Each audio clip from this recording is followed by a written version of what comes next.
Welcome back to another episode of Out of the Blank Podcast. Mr. Jenkins, a pleasure to have you on the show. Would you like to introduce yourself to everyone out there listening? Sure, I'm Henry Jenkins. I'm Provost Professor of Communication, Journalism, Cinematic Art, Education, and East Asian Studies at the University of Southern California. So, when we talk about communication, where do you particularly focus when it comes to communication? Well, my focus, a large chunk of it has been on fandom, or what I like to call participatory culture. By participatory culture, we might go back and think about folk culture, right? I like to say that my grandmother was a remix artist in that she made quilts. So she and the other women of Appalachia would take scraps of cloth left over from other sewing projects, pull them together, and create something. And it's a space where the young learn by observing the old, and they're given as part of a gift economy. That world got pushed aside for much of the 20th century by mass media, right? Which was media that was mass produced, mass distributed, mass consumed, and which left very little room for anyone to participate.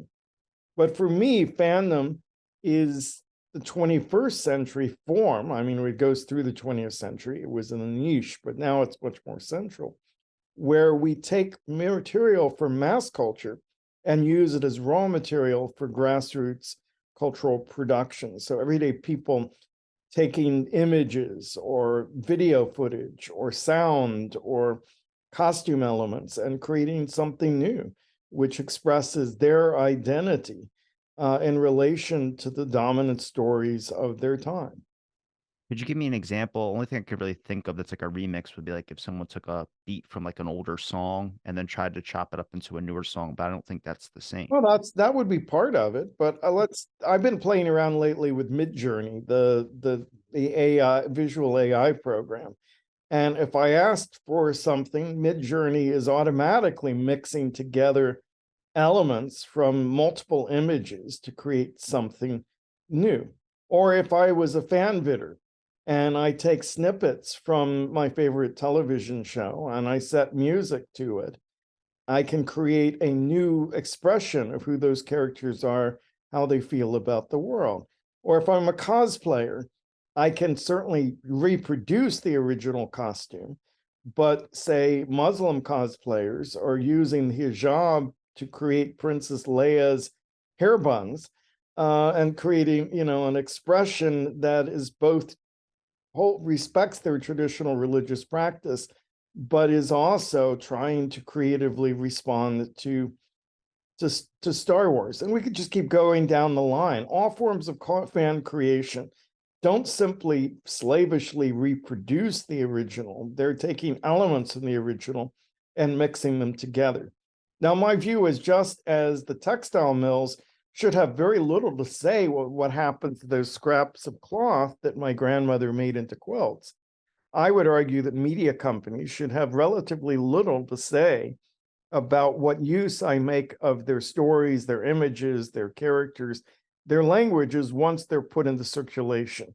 That is, I buy into a media system, I own it in a moral sense, and I should have the right to recreate it in whatever way I want. Does that cross in between with like copyright laws? Like sometimes I experience that and like infringement issues. I never really take anything. I usually just only really try and stick to my own content. But sometimes if I show something that might be related, or I might take something and then chop it up, like this shirt can technically be a John Wick knockoff because it looks like John Wick a little bit, but it's not that at all. It's just AI created art and I did my own editing, like put my face on it and things of that sort. But technically, I mean, Teespring had to wait on that design because they thought it would be copyright infringement. I'm like, well, they don't own somebody looking off to the distance, like if an explosion's behind them, but they don't care.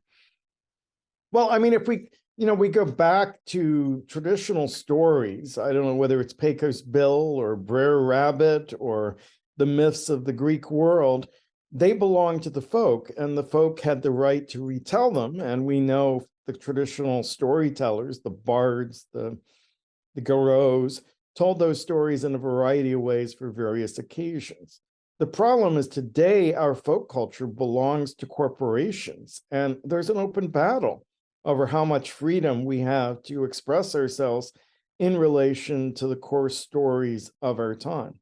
Now, one argument is that this constitutes transformative work. That is, there's fair use protections for works that provide critical commentary, that significantly change the original in order to make a point. So we could say your T-shirt does that. Even if, you're probably totally outside of any gray area there with that shirt, but we can imagine a shirt that is consciously evokes John Wick, but puts your face on it and makes some sort of comment about the John Wick franchise. That would be transformative work and theoretically protected. So the question is, how far can we go? And I think that's going to be one of the central battles of the 21st century. Let's take, for example, the Guy Fawkes mask, which was used heavily by Occupy Wall Street, the Anonymous movement, other protesters since. Now, in the UK, that's a folk practice, right? Guy Fawkes was an historical figure. The Guy Fawkes mask has been used by folk protests for hundreds of years.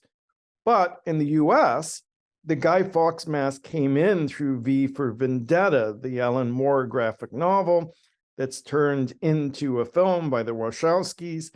And therefore, Warner Communication Inc. owns the rights to the Guy Fawkes mask in the United States, which means that every Occupy protester who wears a Guy Fawkes mask is actually putting money into a multinational media corporation.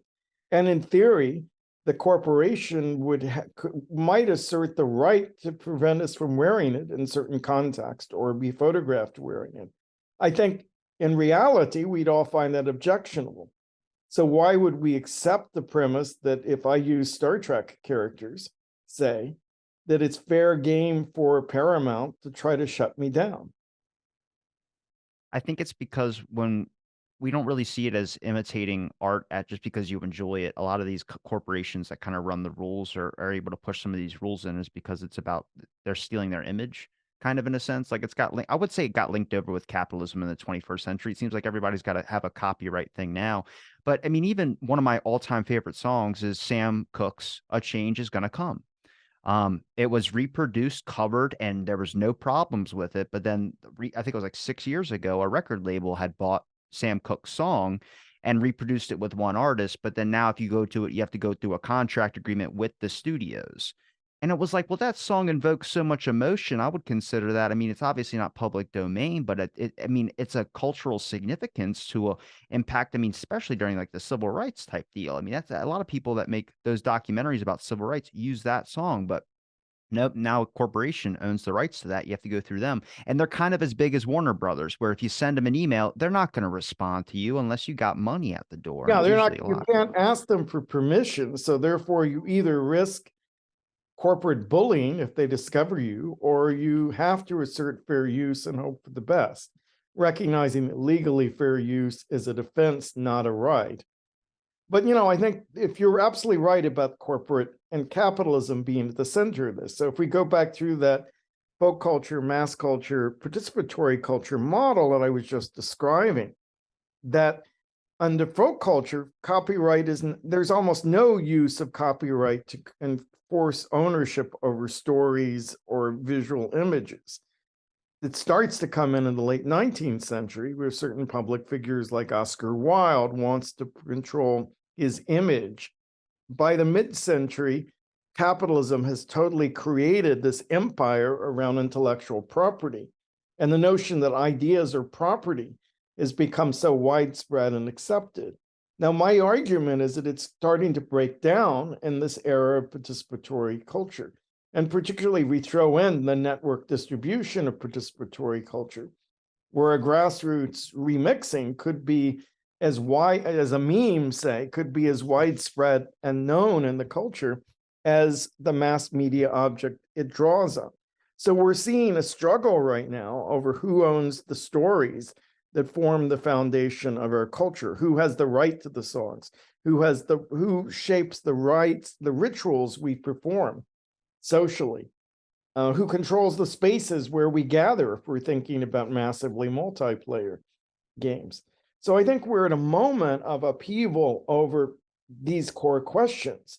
And I think the struggle of the terms of our participation will be the central struggle of culture and politics in the 21st century. Could you give me an example, like even with, I mean, because usually when I log on to media, it's everything seems political divides now. Like, I mean, politics is somewhere got so linked into media. Maybe it's just because I'm focusing on it more. The algorithms are putting me more into that section, but it seems like I can't even touch a topic that's not engrossed into the political climate. And I happen to not fall on any political side, really. I have no left or right. I'm kind of like just like based on my human ethics type, you like don't hurt people. Like that's kind of like my motto and stuff like Oh, that. it's a But good starting point. Sure. yeah, but even I would just say, like, I would just go deep state all the way. Because when people say that, they roll their eyes. And I go, when I mean a deep state, I usually say capitalism. It's a system that's somehow entrenched itself into things that we shouldn't have capitalistic stuff involved in. And then people go, okay, that makes more sense. I'm like, but really just keeps me out of the argument of if you're a Democrat, Republican, liberal, whatever. Just, I don't want to. I just people see that at the front door when they look at someone compared to the person's name or what the person's thoughts and feelings are. And I'm like, if we all start talking, we all start agreeing on a lot of basic stuff. No, I think I mean, we're finding that. I've been doing these civic imagination workshops all across the country, red states and blue states, sitting down with everyday people and imagining future worlds together as a way of getting out of the political impasses we're in now. So we like to go to the year 2063 now, which is, 40 years into the future. What would we think the ideal world would look like? And we're using tools from fandom and from science fiction, speculative fiction, to do world building together. And what we find is a lot of agreement as we get out of, is it Trump versus Biden and into a world where we're looking at core values. Often it's hard to tell in the room who's the Republican and who's the Democrat. Now, as people start to imagine the future, they start to incorporate ideas and images from science fiction. It's pretty natural. So if we asked you to imagine the future of transportation, maybe you imagine the teleportation system from Star Trek, right? Which happens all the time when we do these workshops. So at that point, what is that teleportation a solution to? For Americans, when we've done them, it's often to the energy problems, the environmental problems, the idea that maybe beaming me up, Scotty, is less environmentally disruptive than flying sheets of metal with fossil fuel across the planet. When we do it in Europe, it's often about efficiencies. The Europeans love their train system, but it's also you've got to change multiple times to get between some of the key cities in the European Union. And so the idea if you could beam from Brussels to Berlin, that would be very appealing.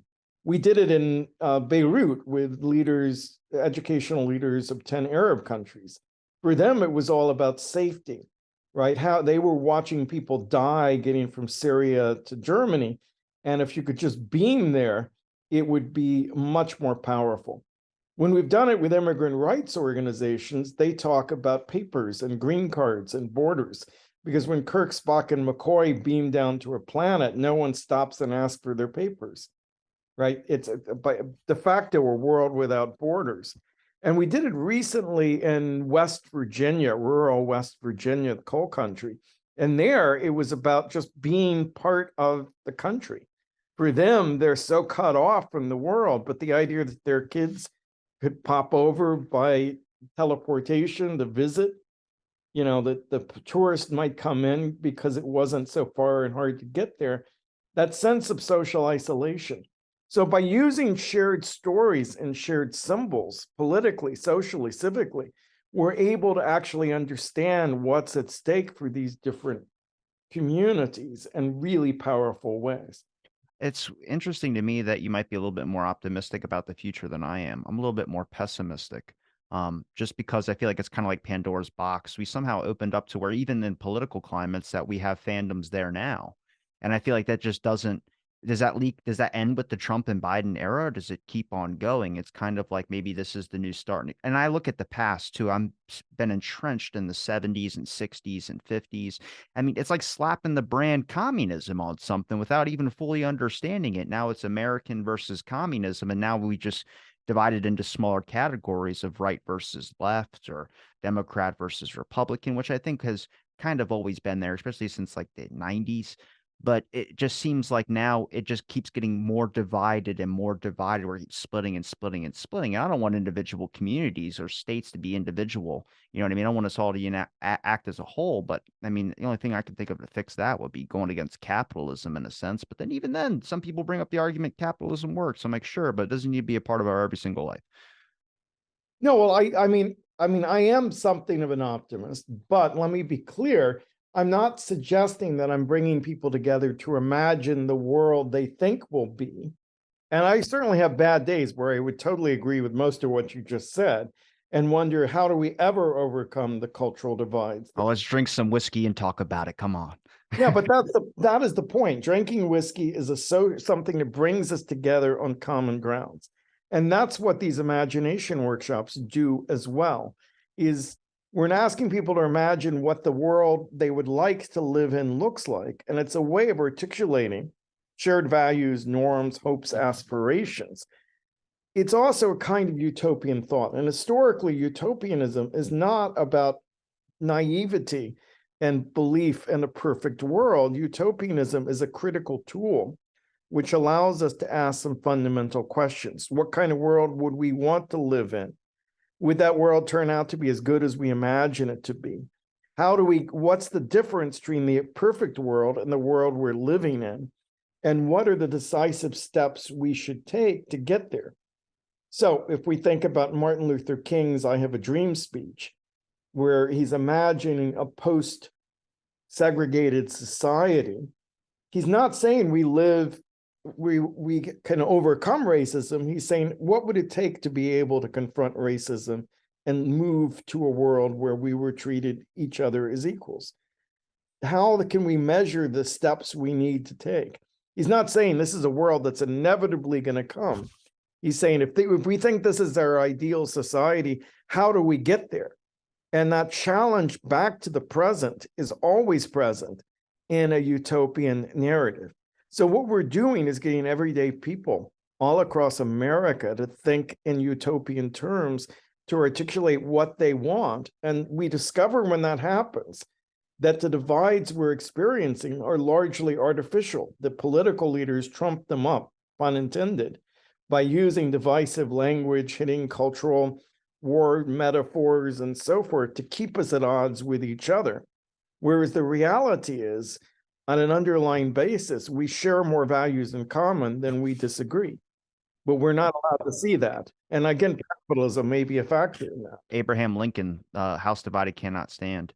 I think that people can come together to bring real social change and real change in general, but it's about making sure like people could even have the conversation about it now. I mean, I think most people, they choose like a media outlet and they tend to jump on that train and jump on that. Like it's so boiled down from political leaders down into some of the most important instruments I would say the public gets their information from. I mean, we entered a really dangerous time when it was about disinformation and misinformation. I was like, well, who has the, I can't think of a single person, let alone be the president, who would want that.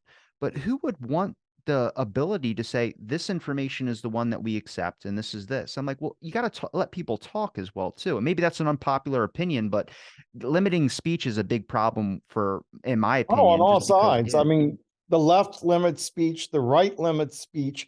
What we need is more speech, not less, right? I'm totally against cancel culture, whether it's canceling people's ability to talk about homosexuality in school, or it's canceling someone because they made a quote problematic statement about race, right? Those are both censorious moves that I think we have to, we have to sort of slow down our desire to silence other people.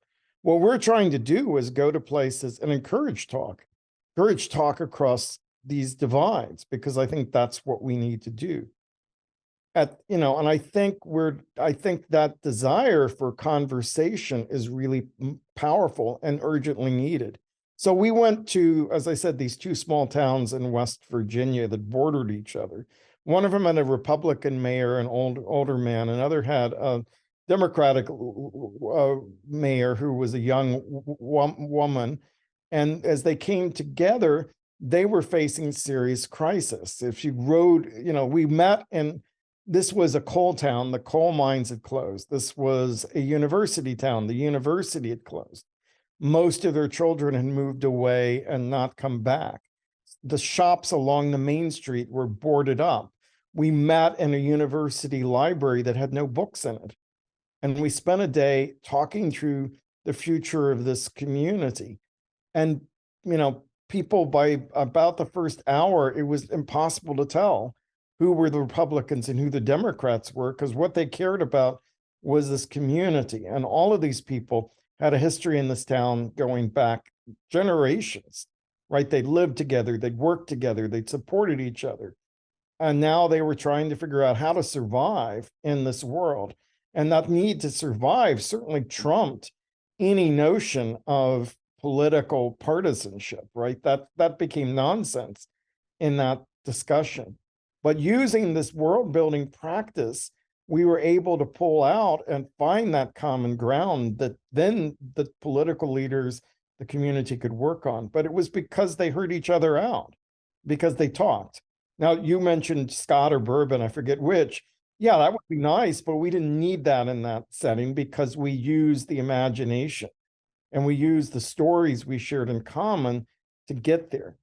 But again, if we go back to what I was saying earlier about copyright, if those stories are not available for us to speak to our own experiences and realities, then our ability to communicate across difference is severely limited. Because right now, our civic imagination is grounded in popular fiction. Now, what do I mean by the civic imagination? Well, the civic is not just the political. Politics is about power and distribution. Civics is about the social connections we have with each other. So historically, we would have an election and then we'd come back together as a community. So Joe the plumber may be a Republican and I'm a Democrat, but at the end of the day, I need a good plumber. He keeps he fixes my toilet. We get along, we hang out and have beers together. Ultimately, our social connections to each other are stronger than our political divides. But we've reached the point where we have trouble imagining that, right? We're moving to our neighborhoods because we want to live with people with the same political party as us. The election doesn't end. The political leaders continually create division. So how do we get back to a place where there's common ground again? Now, the civic imagination is that our ability to imagine what that looks like, what an ideal world is, what we're trying to build, what our connections to each other are. At every moment in history, we use stories to do that. So if you go to the Smithsonian, you will see a statue of George Washington sitting on Apollo's throne, wearing a toga. Now, as far as I know, the historical George Washington probably never wore a toga. But what they're getting at is this fantasy that was very popular in the 19th century of a restoration of Athenian and Roman democracy, right? That America was the hope of that brought the classical world together. And that was because the common stories of the political leaders came out of classical education, Greek and Latin, at places like Harvard and Princeton and William and Mary, right? The kind of founding colleges. Today, the shared stories come from popular culture. And what fandom has done really well is bring people together across political differences often, but around shared stories and shared emotional investments in popular culture. Do you think politics is the first thing we should tackle to be able to try and produce change? Because it does infect everything, but I feel like we would probably start with something smaller and a little bit less toxic. Like I find if you don't even really try and talk about politics in the beginning, even though it's like that's usually ends up happening come out in the beginning of the conversation somehow, but typically it's I don't know, right now, like especially when you talk to people, they kind of have the guard up. And it's like it's hard to ask people to come to the table clean, but I think that's just because for so long there's been a lot of focus on I mean, it could have started with reality shows, which is like attention, aggression, you know, it sells, it does this type of stuff. Well, now it's like everyone's trying to think like, what's this person's game? What's this person's side? What's this? And it's like, I feel like now it's just reduced to politics, but there is that sense of this person is going to try and trap me at some point. And it's like, no, it's really hard to just, even what I do, asking for conversation. That is not at the forefront of everything. And it's really simple when you start doing it. You start to forget like everything, but Well, I mean, there are organizations that really do start with politics and have success. I'm a big fan of Braver Angels, which bring, every chapter of Braver Angel has two leaders, one who's a Republican, the other is a Democrat. They agree on certain principles for talking through politics. They're governed by deep curiosity. And the goal is not to make the other person agree, but simply to understand each other, where you're coming from, why you feel the way you do. That's pretty exciting. We start with civics, as I said, which is the social connections we have with each other that are grounded in everyday life. And so by starting with things like food, transportation, education, we work outward from everyday life toward the political, but we don't start there. And so our civic imagination workshops really are designed to find that common ground in everyday life before we move into the political. Now, in terms of reality, that's one way of reading reality television. But another way, a scholar named John Hartley talks about reality TV as plebiscite entertainment. By that, he means that it often centers around voting, judging, and juries, right? The mechanisms of democracy are openly displayed. And if we look at a show like Survivor, say, people often vote against past harms, right? So someone's voted you out, you've been screwed over by them, yet you admire their gameplay and their competence, and you vote for them to win anyway, right? That process of voting. American Idol, people have said, well, more people voted in American Idol in the last presidential election. Technically not true, since you can vote as many times as you want. And I suspect if we could vote as many times as we want in the 2020 election, we all would have set our phone on speed dial and voted over and over and over again to negate each other. But that dramatization of voting is a really powerful affirmation of democratic principles when we look at it. So at the end of the day, on most of those shows, yes, there's a lot of scheming and double crossing and blindsiding, but there's also ultimately a decision that's made by democratic principles. Now, if you look at a show like The Apprentice, Donald Trump show, what's interesting is Donald Trump went into the boardroom, decided who he wanted to fire, and fired them. It was not a show about democracy. It was a show about autocratic leadership. And that should have been a fair warning to us that maybe Trump was not as committed to democratic decision-making as one would hope for an American president, and his violation of the norms of democracy are predictable from the way politics was modeled on The Apprentice forward. do you think more people still have faith in the democratic system? Or do you think it's just people are kind of losing interest in it? I wouldn't compare it to the times of like the Great Depression when they were thinking about other forms, just because obviously the one that they had didn't work out. But we didn't take that route. And it kind of seems like today there's a lot of people that just don't, I don't even really, that word just doesn't have the meaning it did before. And I know people say, well, we're not living in like China or something. That's fine. But I'm saying, like, in the form of democracy, I think you have a lot more people questioning the aspect of democracy now. You know, what is democracy? What is these terms that we use that just are based on notions? But it seems like, I mean, there's a lot of corruption that goes on as well too that we need to highlight. No, I think it's a complex question, right? Globally, democracy is in demise, right? People in the 80s talked about the end of history. The democracy was triumphing around the world. If we look globally, we're seeing country after country. Our democracy is being replaced by autocratic leadership. And we're at a crisis point here. If you look at the polls, there's strong evidence that Republicans, by and large, have lost their faith in democratic institutions, whereas Democrats are still promoting democracy as shared value and independence are trying to figure out where they stand on this question. I mean, I feel personally that the crisis of democracy is the biggest problem facing America today, right? That what happened on January of 2021, it's horrifying, scary situation, which pushes us as close to civil war as we've been since the middle of the 19th century. Give you an illustration. We were in Kentucky doing one of our civic imagination workshops with folks there. This is a state where, McConnell and Rand Paul are the two US senators. We discovered that people really desperately wanted a strong healthcare system that stayed with them from job to job, that because they had worked with their hands their whole life. They were either coal miners or tobacco farmers in this particular mix of people, and their bodies were aching. They had family members strung out on opioids.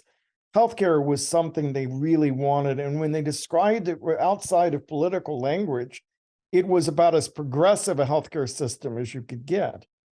So then we broke down into groups and said, let's make up a story of how we get from where we are now to this ideal world you want to live in, which has strong healthcare. And it turned out they didn't have any faith in any institution powerful enough to give them the healthcare they desperately needed. They didn't trust the government. They didn't trust universities or churches or nonprofits, or businesses to provide the healthcare they wanted. There was nothing strong enough to do it. So it wasn't these people who were voting for Trump and McConnell and Paul didn't want a strong healthcare system. They desperately needed it, but they lost faith in democratic institutions. And the result was they were voting against it because they didn't trust what was on offer. That's a powerful insight, I think, into where America is at today. So I think it may not be that people don't value democracy. It may be that they just don't believe it's possible. They think a certain percentage have been told by their leaders the system is rigged, elections are phony, that there's no outcome that's going to reflect your values. So why participate? And that is the message we've been getting from one of the two political parties for the last 8 or 10 years, is a brokenness of democracy. And that language paves the way for autocracy. And it is very much parallel to what happened in the Great Depression, when people were really more open to alternatives to the American system than ever before. The sense that democracy is broken and we may not be able to get it back leads to systemic despair and depression and social anxiety because we don't trust each other. And I think rebuilding the civic framework of our society by learning to talk to each other and getting rid of the cancel culture and censorship on the right and the left are fundamental if we're going to rebuild faith in democracy. But we also have to hold public leaders accountable, whether they're ex-presidents who may have broken the law and may have threatened state leaders to get elected, to have them fabricate votes, or whether they're Supreme Court justices accepting massive gifts from political contributors and not reporting them. We're seeing around us a level of corruption we have not seen in America since the Gilded Age. And yet we're seeing the system so paralyzed that it's failing to hold anyone fully accountable for their actions. And I think that's where faith in democracy really starts to deteriorate fast. You think we should question the notion of a president? Like, to me, it's always, I mean, I'm not saying to live like in 50 different leaders all making decisions or anything. Not as close to Illuminati, please. I already believe deep state. Don't send me there. But I just kind of look at, like, everyone looks at like we need a Jesus on a cross. We need someone that we can look to give us the information, the answers, all this type of stuff. And I'm like, it's us. It relies on us. That's what we have to do as people. We are and the reason I'm pessimistic is because diving into the 70s and learning a lot about the church committee and things that really exposed a lot of, like, I'm very critical on our security agencies, mostly because their terms are open door policies. Much like YouTube has an open door policy on certain things, they won't tell you what they flagged you for, which is a problem. I'm just like, simple, define your terms so you don't label it like we did with communism or terrorism. Sure, we shouldn't be labeling each other. We should be, we should be carefully weighing how we see each other and trying to see the human being underneath that label. No, I let spoiler alert, neither Trump nor Biden are going to bring about a more democratic culture, because we're in a state where the only way the system is working is through executive order, which is the least democratic mechanism for achieving things. And that's because Congress is completely ends with each other, and there's no way of anything significant passing through that system right now. The only art, I definitely believe we want to rebuild our social contract, working at the local level up. And we should be questioning the national government as it currently operates, because it's totally dysfunctional. That said, the rapid decisions that have to be made in today's world and the complexity of the system does probably require a centralized leader of some sort, right? You can't manage a post-nuclear war era, or you can't manage the prospect of a nuclear war without some leader who can make a snap decision about what needs to be made. The process, the idea of any of these leaders making a snap decision about whether we bomb the hell out of Korea or China or whatnot is terrifying. Yet the thought that we are so divided that we can't even make a decision under a wartime threat is really terrifying too. So it's a problem right now. I don't know where we go in terms of national solutions. I do know that there probably is still enough goodwill in most of the communities across America that if we sit down together and have discussions about where we want to go, that we will find that we have more things in common than we have differences. And I've seen that again and again and again as we've been doing these civic imagination workshops in communities across America. I see it in the red states, I see it in the blue states. The reality is most of them are purple states where there's a mix of both red and blue. And when you bring a purple mix together and a community center, a church, a mosque, a labor hall, and you talk through what it is you'd like to see America moving toward, there's more agreement than differences. You think it relies on main media sources to pick up the torch and do that? It seems like to me, like even the question of journalistic ethics, I've talked to Fox correspondents and CNN correspondents, and one thing that I usually point out is like if you watch, I don't like them either. When Tucker Carlson was on Fox, I didn't like that. I didn't like CNN either. I believe the stereotype of the media, they always just talk trash on each other. And I've seen it too when just in my gym, they're just talking, they're both saying headlines of the other network, but even when it comes to equal conversation as well too, like when I see Anderson Cooper just bring on the mayor of Nevada and ask her about COVID policies in her casino, and she's like, this isn't China, this is Las Vegas, Nevada. And I'm like, you did that on purpose. And he was like, you're very ignorant. And he said that on air to her. And I was like, well, you brought on someone that wasn't a researcher, wasn't a professor, wasn't anybody that could actually stand with you in an intellectual conversation or debate, whatever you wanted. You did that on purpose. You kind of like tried to seem like the higher up in that situation. And Fox does it too with the way that they do sound bites and they do bits and pieces. So I just kind of look at it like, does that rely on independent media?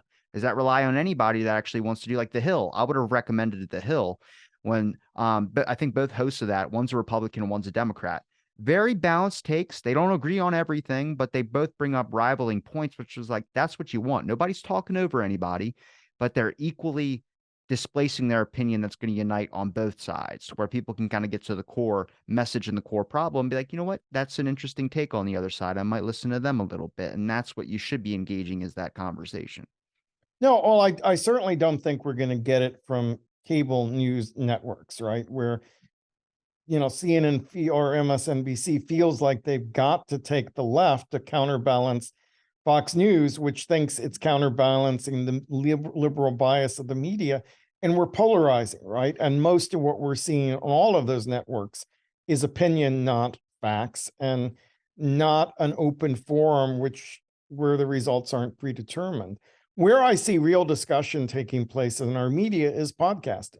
And I'm not just saying that because you and I are on a podcast right now, right? But I believe that by podcasting puts more production power in the hands of everyday people who come from a variety of different backgrounds, who are having, by and large, podcasting is about conversation right now. And the conversations that are taking place often break out of the frames that mass media produces and are regional conversations. I'm very interested in the American South. I was born in Georgia. Right now, the American South keeps getting organized around the same 4 years of its history, that is, the Confederacy, and struggles over Confederate monuments. And we're stuck in a black-white world of the South.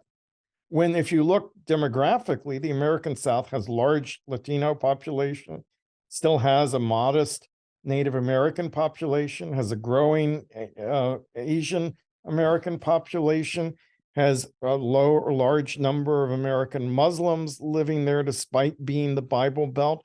It is a space of contradictions. Podcasting is where we're seeing groups try to imagine a South that's not organized around black-white Civil War era issues, but is pushing forward to think about how we live together, how we work together.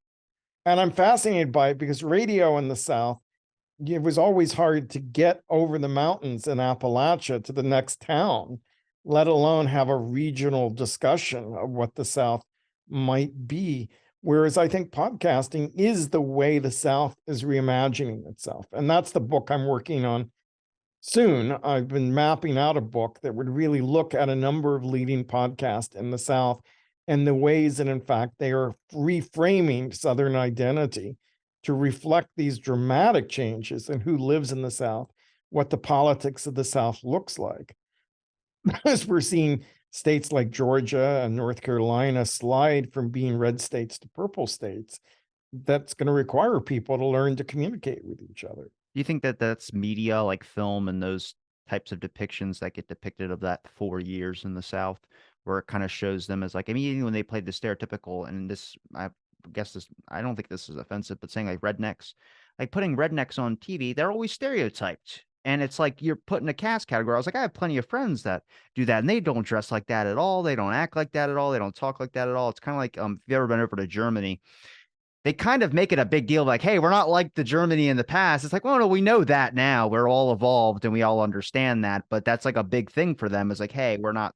So it's like prefacing something that you don't need to even preface, but it's because the culture is so soaked up with this idea, this image of this. It was kind of like for the longest time they did stereotype Indian people and all this in films, and then they've evolved now to where we had superhero, we had all this type of stuff, which makes it's common sense now. But back then it was nobody was even thinking about those types of things. And it's like, does that rely on films and music and other things to kind of show a different side? I mean, everybody likes country music, sitting on a truck, and then name any type of beer you want. But it's about, I don't know. I would look at the media and film especially to show a lot of depictions of the way culture thinks of things. And I don't know. I mean, I've studied the history of Hollywood, the dark history of Hollywood, and I've studied a lot of influence and like J. Edgar Hoover's FBI into films, where I'm like, I mean, is this set up by design? I mean, you guys depict moonshiners as the bad guys and mafia figures as the bad guys, but then your FBI, they could never, if a bad guy shot at them, they had to miss. That was a part of the FBI production code office. And so it was like, but they worked together to assassinate Castro. Organized crime is real.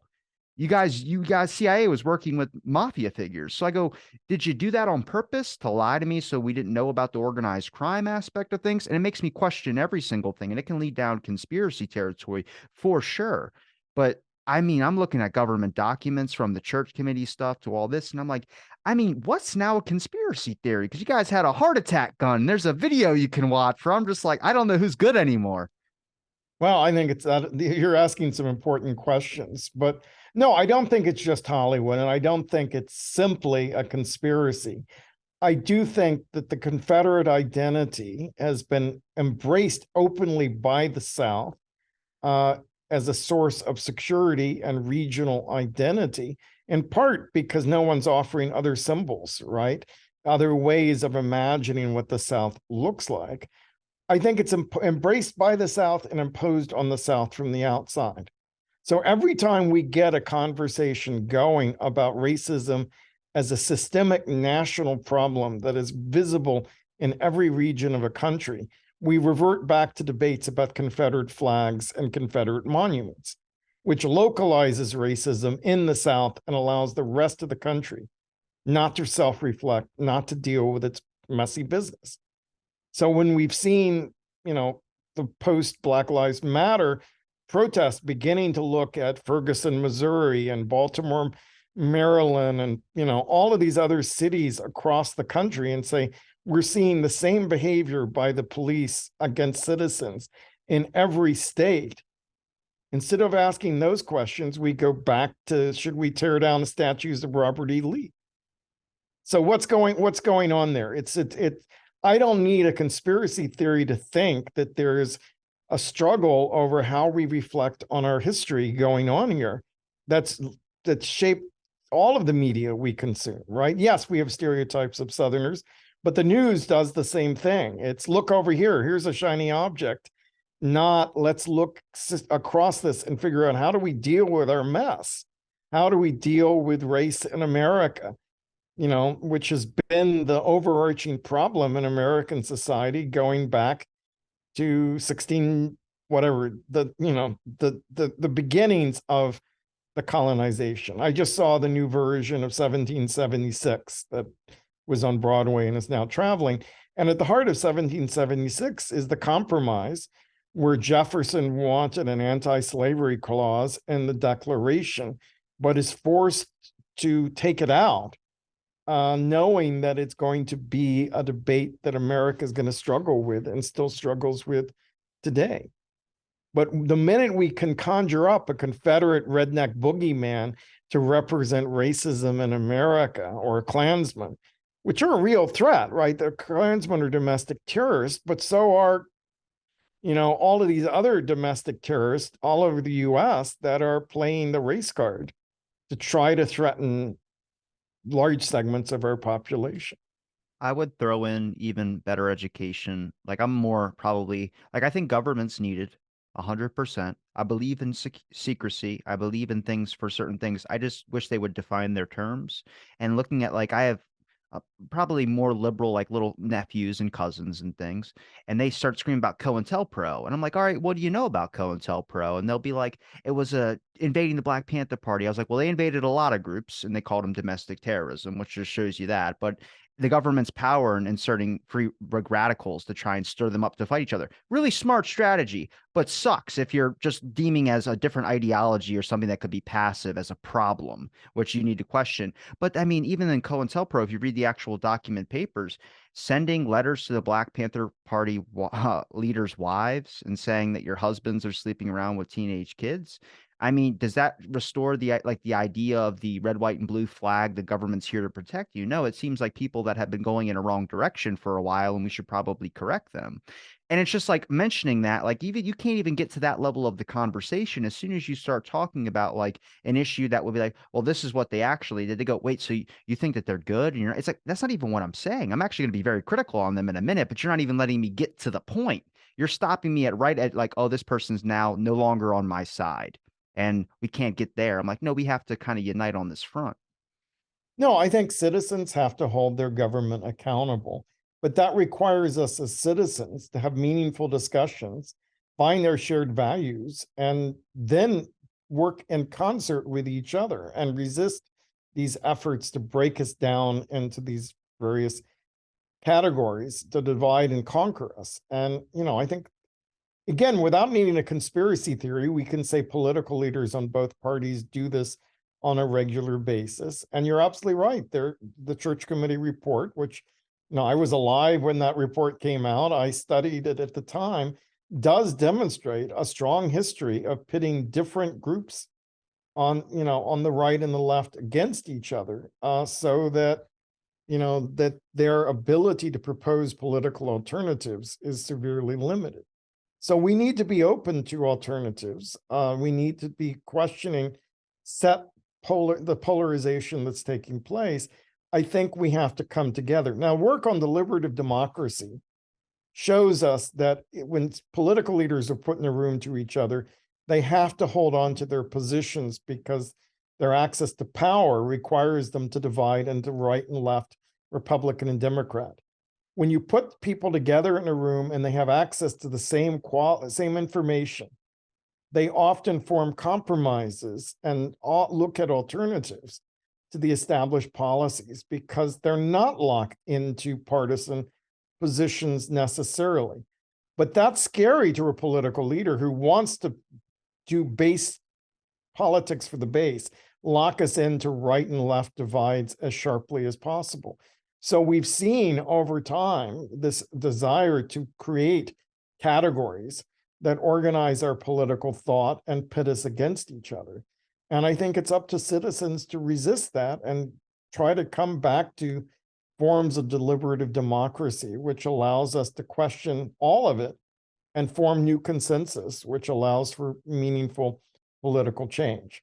To do that, we have to be open to acknowledge political injustices of the past, but we also can't give permanent victim status to one group over another. And that's the problem, is that we can't find the common sense middle ground that allows us to live together with mutual respect and dignity. It's too useful for both parties to pit us against each other. I think it's also difficult because you could never have someone that acknowledges their problems or wants to put their problems up out front. Like I always said, if you're going to pick a president, pick Jack Nicholson. He's done every drug and he's banged everybody, because you never have a scandal with Jack Nicholson. But it's a joke, but you get down to the point of like, that's what everyone's hiding at this point. I mean, if you look at every president's past, there's not necessarily a great one, but there's an idea that's stored into history because nobody ever wants to talk about the bad stuff sometimes. I mean, certain presidents, yes, but if you start looking at them, like, did they always need to be a Christian man who's a family guy or something like this, Christian? And it's like, we don't need those notions anymore, but we still find that appealing. We find someone that's a great speaker to be a good fit for president as well too. And I just look at, like, I mean, great speaker or they do the job. I mean, what do you want? Because sometimes you get a good sales pitch, and I see that all the time now, where half the time someone steps up to whoever to run a campaign or whatever, and they want to say a bunch of things. I just, in my head, I go, none of this is actually going to happen. They're going to get into office and then they're going to go back on everything. It doesn't mean that's bad about the person or they're saying that to get elected, but I feel like it's a lot more simpler until you step into the system and you realize, oh my God, this is going to take very complicated years and years, because everything's been running for the same way and building up at this point. Now we're just seeing it more because media is, I'm not saying they're highlighting it, but it's showing a little bit more, but they're blaming it on a certain political side. Like, here's all the scandals on the Democrats and here's all the scandals on the Republicans. I'm like, guys, like, it's the same system. It's just you're seeing different sides of it because the media wants to report on it when it's not when it's against them, which is, to me, it's just like, look, acknowledge that there's corruption on both your guys' sides and just talk about some serious issues to actually get some good stuff going for at least the younger generation. But I'm 25. I'm not like old or anything, but through talking with so many people, I'm noticing that everyone wants to hide their flaws, but point out the other person's. And I'm like, well, I mean, is everybody 100% good? No. Is everybody 100% bad? No. But there's a system in place. Well, I watched from TCM the other day, a film from the late 30s, early 40s called Tennessee Johnson, which was a biopic of Andrew Johnson, who most of us would agree was a mediocre president at best, right? Who the first American president to be impeached. But the myth-making structure of Hollywood continually had the struggle to try to construct a myth where Andrew Johnson was this great guy, the perfect figure for the times, and pits every one of his enemies as kind of horrible villains who set upon him. And this is what we see in any representation, you're right, of an American president in media falls back on these myths, right? So it opens with him as having escaped. He's got a kind of metal cuff on his leg because he's escaped from the legal system in, I think, Alabama and moved to Tennessee. And he ends up becoming, once he learns to read and reads the Declaration, he discovers his deep faith in the common man and fights for it. And it's an apology for a mediocre president. So I think what we see is, yes, mass media has this power to construct myths that is persistent over time, and certain types of figures emerge through that myth-making power. But getting back to where we started, what I see is the fans illustrate this potential of participatory culture to rework myths, to recombine myths, to construct new narratives around these same figures, to question the mythology as we're given and to build something else. And that's what I see when you look at fan fiction. They're rethinking gender, they're rethinking race, they're rethinking sexuality, using figures from mass culture, but often in ways that don't feel like the stories we're given. And of course, the message we get is, oh, that's bad writing. That these people are idiots because they're investing so much in a television show, but they're not idiots. They are, in fact, rethinking the core mythologies of our society in a more participatory way. And I do think that out of which may come a culture that speaks better to the diversity of a democratic society than one where we give narrower and narrower monopolies to a handful of companies to construct the stories we consume. Do you feel like, I mean, even with storytelling from like, I have a fascination with the underground press. Um, and I had Abe Peck on here, and he was telling me, and I was like, "Well, what's your thoughts since you were a part of the Seed, Chicago Seed magazine? I mean, you were out there, being a part of the counterculture. Like, what are your thoughts on it? You must not like your government, like because I'm kind of in the same boat a little bit. But what he said at the ending of it was like, I realized how naive I was back then, but I understand more about things now." And it's just like, what does that mean? Like the capitalist system kind of broke you in a sense? He goes, no, it's just about there's faults on both sides, and kind of hearing that and someone that experienced it and kind of had more of like a humble approach than I guess a lot of things said, to me, it just felt like he wasn't so worried about social implications of people hearing him say that and being like, oh, I can't say that if I'm saying, oh, the counterculture was bad too. That would be, you get a bunch of people attacking you.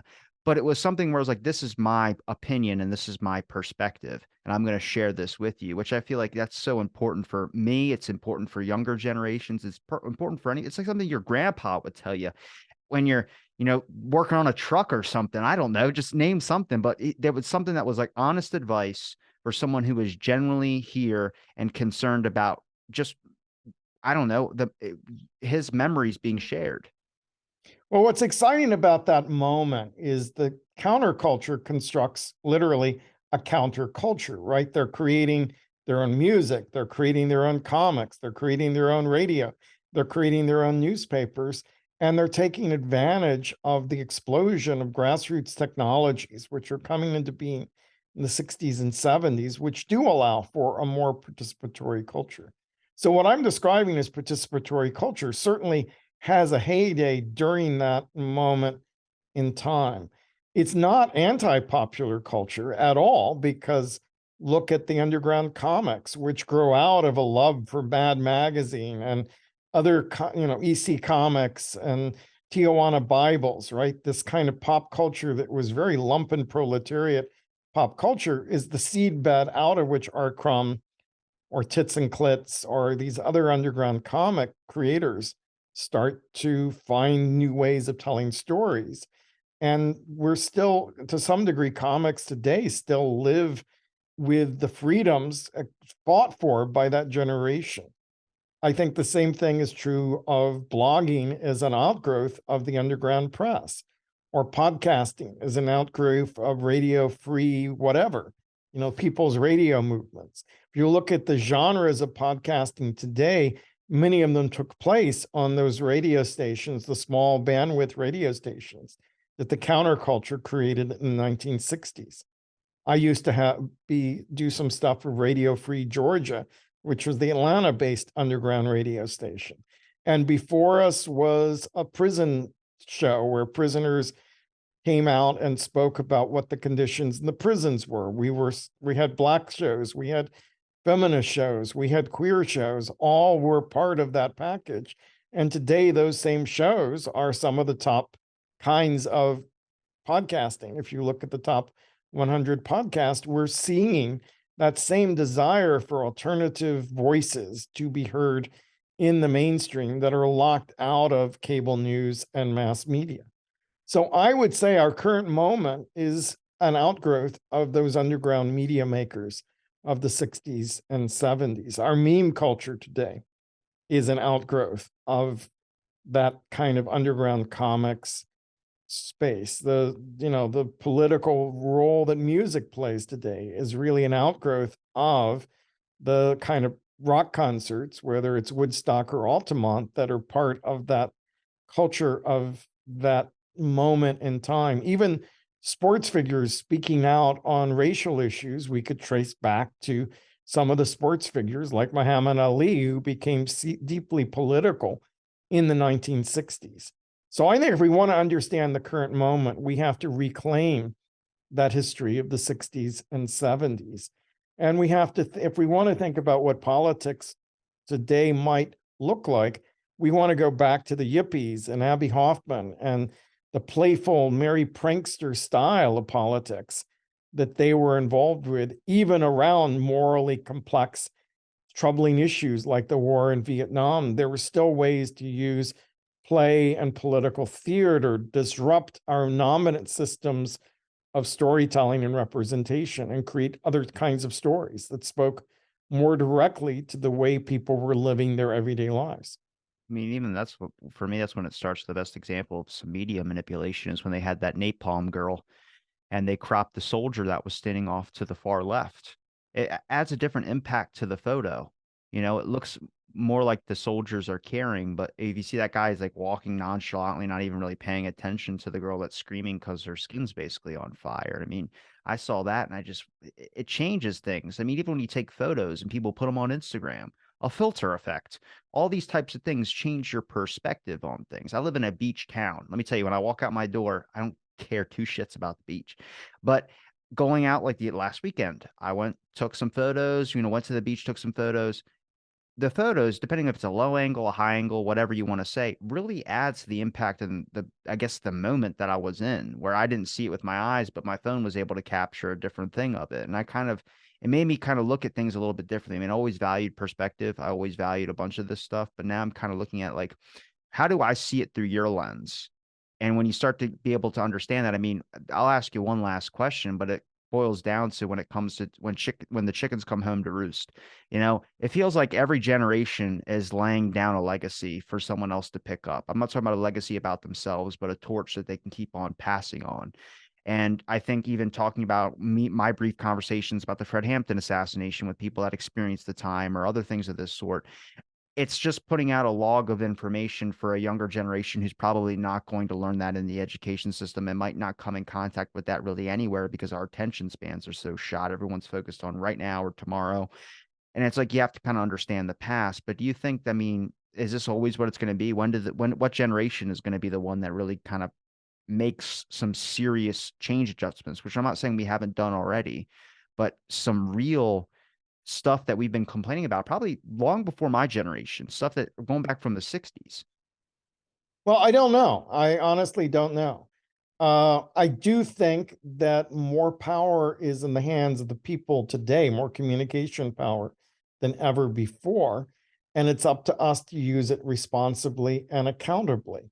You know, I think we're in a growth spurt in terms of how we use that communication power. That if you look at Twitter and social media, we see American adolescence. I think my hope had been, as an early advocate for the digital, that we would start to define our own norms as we created new spaces of community and communication, where we came together and discussed how we wanted to self-govern. How do we want to live with each other? How do we want to communicate with each other? But instead, the growth was so rapid that we were never socialized into a system of norms which allowed us to make meaningful decisions about what the future would be. And we ceded those norm making to a handful of corporations. Now, Elon Musk owning Twitter, right? Elon Musk has much greater control over how we communicate with each other, even though the level of communication is beyond our control. And it's been useful for people in power to turn our potential to talk to each other into trivia and cultural divide issues, rather than to allow us to come together in a meaningful way and discuss and work through what those norms might be. Now, if I look at the two great powerful monuments of participatory culture on the web today, one of them is Wikipedia, and the other is Archive of Our Own, which is the fan-owned space for sharing fan fiction and fan works with each other. What the two of them have in common is they have clearly articulated norms and rules around communication. People aren't allowed to continually, just say wild things. There are mechanisms for collective governance at both of those sides.